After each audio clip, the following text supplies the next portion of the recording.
right? All right. So, first of all, weird times that somehow they're letting me graduate and letting me speak here, so, yeah. But I don't know what's more Kenyan, like being put in places that you didn't think you would be in, so, yeah. First of all, the lesson today was something, I think.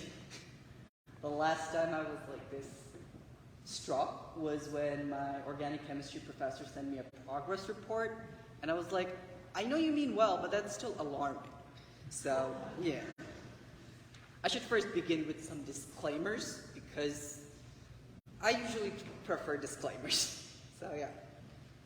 First of all, I don't think there's anything which has been said, which I will say has not already been said here in some shape or form.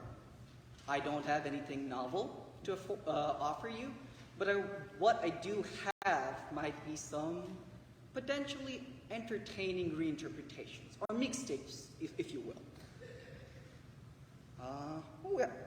I also suffer from a thinking error called splitting, where I tend to idealize and demonize things into two spectrums, but like two ends of a spectrum, but life is a bit more nuanced than that, unfortunately, so please keep that in mind as I try to interpret what I read. I also am superly jealous of Jesus because, like, I know I look like dollar store Jesus, but the idea is that the way Jesus claims his connection to God, it makes me feel much more alienated, to the point that I feel like, oh, I'm like an android to humans instead of their actual kids. That step of being removed really makes it very hard for me to accept his sole claim. Oh, and lastly, I have daddy issues, so I also project a lot of father-son relationship onto God, and I feel like, okay, Jesus, you're occupying the same niche that I'm trying to go for, but eh. Now, getting into today's text, I had a lot of thoughts, to say the least. And as much as I felt out of place, I had to think if what Jesus says kinda is backed up by his actions. And the claim he makes, I wouldn't necessarily say so. Like, it's kind of paradoxical. Like, if he is God's avatar, he never demands worship of himself. Like, he always tries to meet you where you are. Another important thing why I believe his claim and his actions don't match is because he practices something which I understand as action in belief rather than belief in action. It's like he's not waiting for you to sit on some truth, simmer on it, and do nothing. I think he is trying to show that you act, instead of letting belief guide your choices, you act because you believe. They are mutually inclusive, and it's not a flowchart. It's the same part, or the same two faces of the same coin. And it is through our service in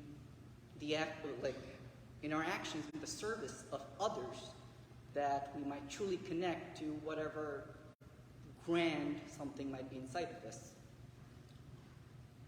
I take this a bit too literally because I think as nice as it would be to reach out to God and get an answer back, for some reason I think God is still using Sprint Mobile. Like, I guess someone needs to believe in Sprint Mobile, so okay.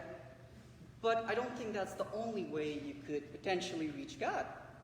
I think the closest I think any of us have a shot at feeling God's presence is when you're showing care to others.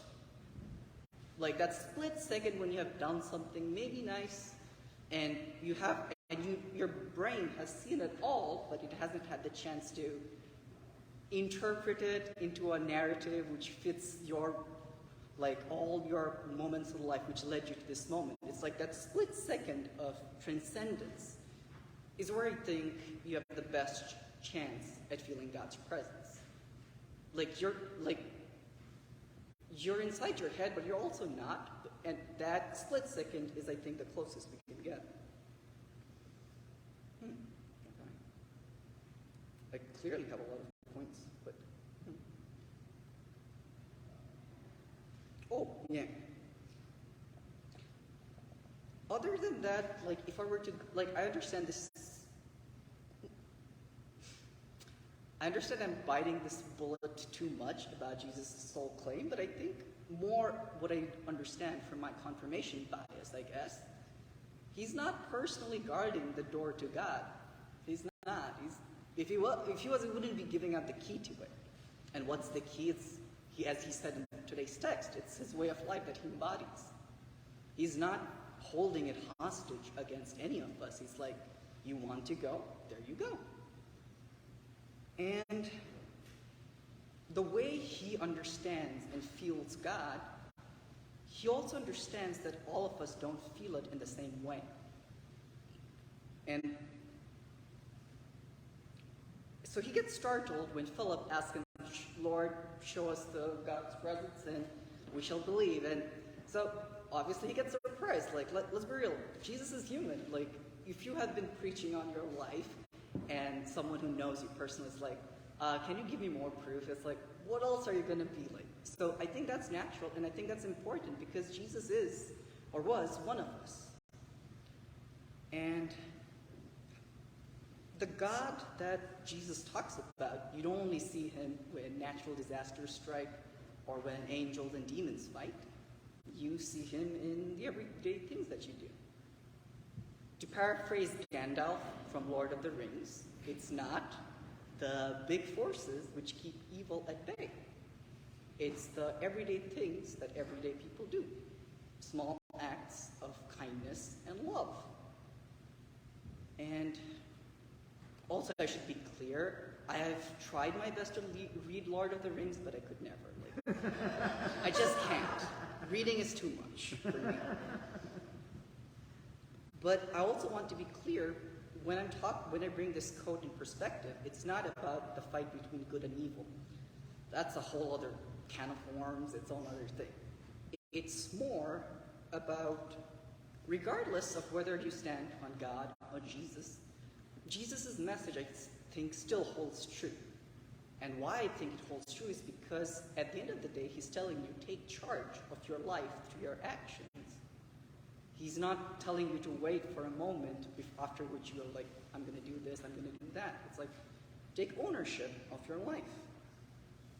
He is not... Some of us feel like we know what's the purpose of life, or some of us are in active denial that there is no purpose in life. Jesus, I think, understands that, but he's not concerned about that. He's like, what are you doing about it? And I think that is what I understand from the message of Jesus. Take action. Similar to the scholar, this is different, George Haraxin, I see Jesus as a philosopher because I tend to overthink, so that's the only thing I can make sense of.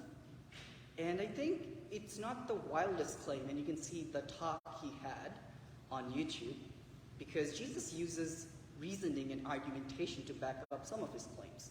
Not all of them, but some of them, he's not raining angels from heaven. He's engaging in logic, which humans can understand by themselves.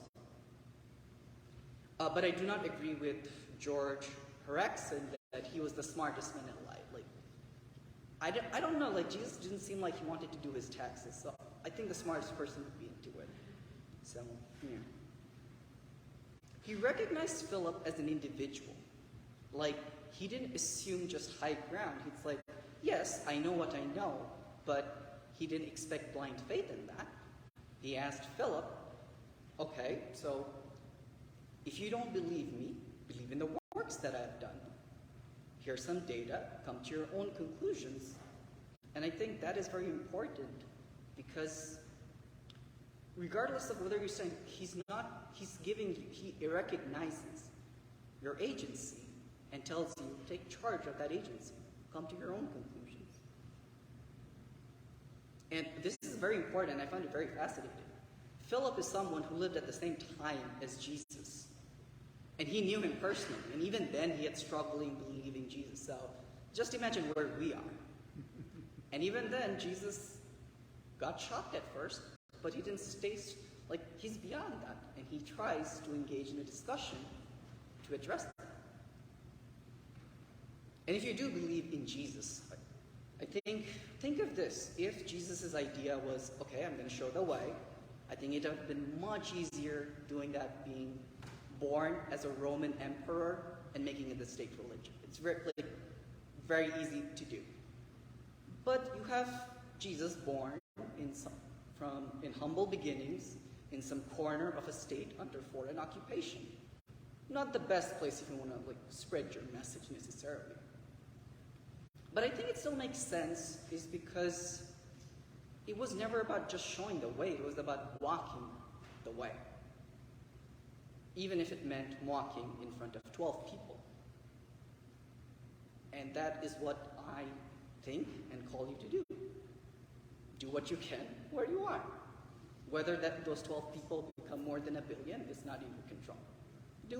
Walk the way that you can. And I would lastly like to end on one of the things I learned from Instagram is this is one of Jesus' miracles which never gets enough credit. He's a man in his 30s who has 12 friends. I do not understand how that's possible and how people don't see that as a miracle, because I'm leaving and I don't have anywhere close to that.